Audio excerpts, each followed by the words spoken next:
से आप सीधे लाइव हैं फेसबुक के माध्यम से। और मेरे मित्र लक्ष्मीकांत दुबे का मैं आभार व्यक्त करता हूं कि उन्होंने मुझे लाइव होने का अवसर प्रदान किया है। दोस्तों, मैं आज एक बात आपके सामने रखना चाहूँगा और साझा करना चाहूँगा। वो बात है एलएसी की। LAC means live line of actual control.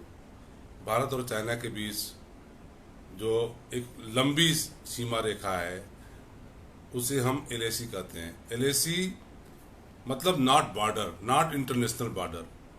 LAC means line of actual control, जहां पर दोनों देशों की सेनाएं आमने सामने खड़ी हैं और एक दूसरे के हद में जाने की कोशिश तो नहीं कर रही हैं, लेकिन एक दूसरे को दबाने की कोशिश कर रही हैं। भारत तो ऐसा नहीं कर सकता, चाइना ऐसा जरूर करता है, क्योंकि उसका जो इतिहास है चाइना का, वो भारत से बिल्कुल अलग है। चाइना में जब कम्युनिज्म आया, जब कम्युनिस्ट शासन आया, जब वहाँ पर लाल क्रांति हुई, उस वक्त माओ ने बोला था कि लोकतंत्र बंदूक की नली से निकलती है। आप सोच सकते होंगे कि भारत और चीन का जो इतिहास है कितना विरोधाभासी है। भारत ने जहां आज़ादी प्राप्त की अहिंसा के माध्यम से, असहयोग आंदोलन के माध्यम से, महात्मा गांधी ने जो असहयोग आंदोलन किया था अंग्रेजों के खिलाफ, जो ब्रिटिश हुकूमत के खिलाफ, वो आंदोलन जो अहिंसा का आंदोलन था, जिसके माध्यम से भारत ने आज़ादी प्राप्त की, उसके ठीक विपरीत चाइना ने जब वहाँ पर लोकतंत्र आया, कथित लोकतंत्र, वो लोकतंत्र नहीं था, वो माओवाद था।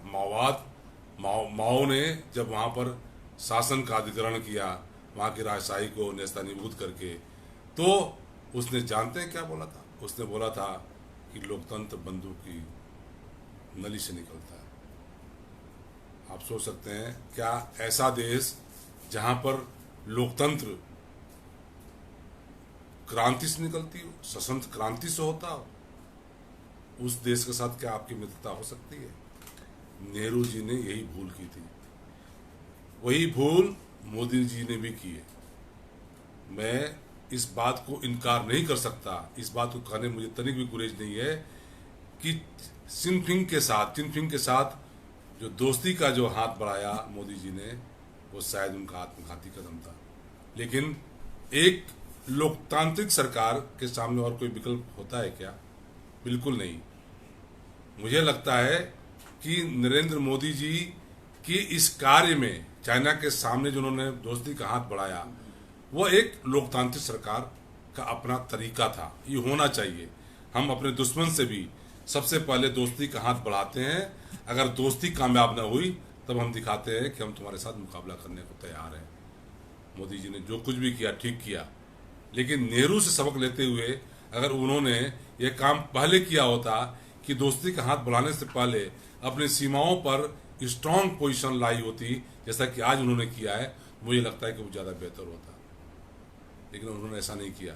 शायद लोकतांत्रिक सरकारों की बाध्यता होती होगी कि हमें अपने पड़ोसी देशों से, चाहे वो कितना भी बड़ा ताकतवर हो, चाहे वो छोटा देश हो, चाहे वो हल्का देश हो, वो उससे दोस्ती का हाथ बढ़ाना है। भारत की जो मूल कूटनीति है, उसमें यह है, सर्वे भवन्तु सुखिनः। हमें अपने दोस्तों के साथ, अपने पड़ोसियों के साथ एक अच्छा बर्ताव रखना है, दोस्ती का बर्ताव रखना है, भले ही वो मेरे साथ ऐसा ना करे। चाइना के साथ भी नरेंद्र मोदी ने एक दोस्ती का हाथ बढ़ाया और अपने कार्यकाल में अब तक 6 साल का जो उनका कार्यकाल रहा है, उन्होंने कितनी बार मुलाकात की चाइना के राष्ट्रपति से, लेकिन उसका क्या निकला हल? कुछ नहीं। क्योंकि चाइना के मूल में ही है उसका जो साम्राज्यवाद है, वह सिर्फ ये है कि अपने से कमजोर मुल्क को, जिसको वो कमजोर समझता है, वो दबाने का काम करता है। वो चाहता है कि दबा करके हम उसके आगे बढ़ें, उसकी सीमाओं को अतिक्रमित करके अपनी सीमाओं को बढ़ाएं। तो ये अब ऐसा नहीं होगा। मैं आपको बता दूं कि आज की तारीख में लद्दाख में एलएसी पर जो कुछ भी हो रहा है, भारतीय सेना बहुत ही स्ट्रांग पोजीशन में, चाहे वो गलवान घाटी हो या वो फिंगर 4 हो या फिंगर 3 हो, वहाँ पर हमारे सैनिकों ने अपने आप को बहुत ही स्ट्रांग पोजीशन में रखा हो। और ऐसा ये पहली बार हुआ है, आज़ादी के बाद पहली बार हुआ है कि हमारी सेनाएं वहाँ पर सीना तान के खड़ी हैं और हम मुकाबिल हैं उनसे।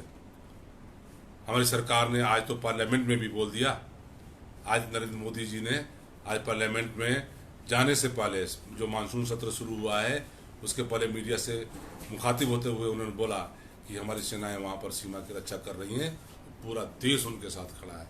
जाहिर सी बात है, पूरा देश खड़ा होने का मतलब होता है हमारी सरकार उनके साथ खड़ी है।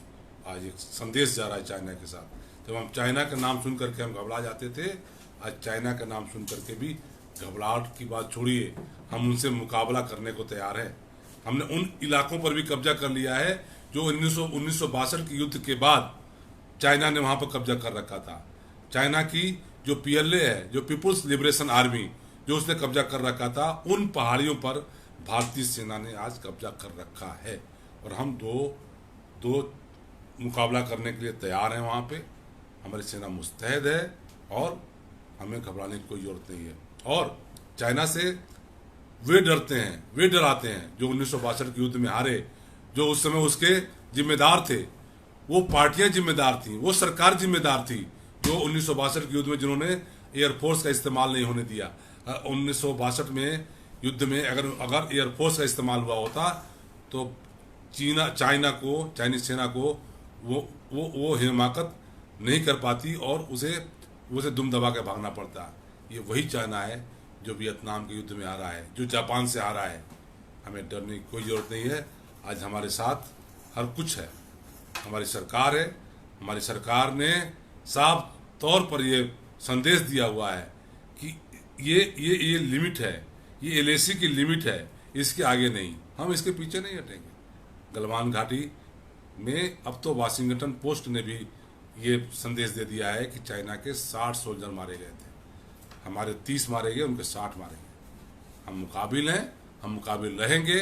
और पेंगोंग झील के पर हमारा जो कब्जा है 3/4 का, उसको बढ़ा करके हम हाफ करने जा रहे हैं। हमारी सेनाएं वहाँ पर मुस्तैद हैं और चाइना को ये हिमाकत करने के पहले सोचना पड़ेगा कि ये 1962 का भारत नहीं है, ये 2020 का भारत है और हम जवाब देने को तैयार हैं। थैंक यू, धन्यवाद।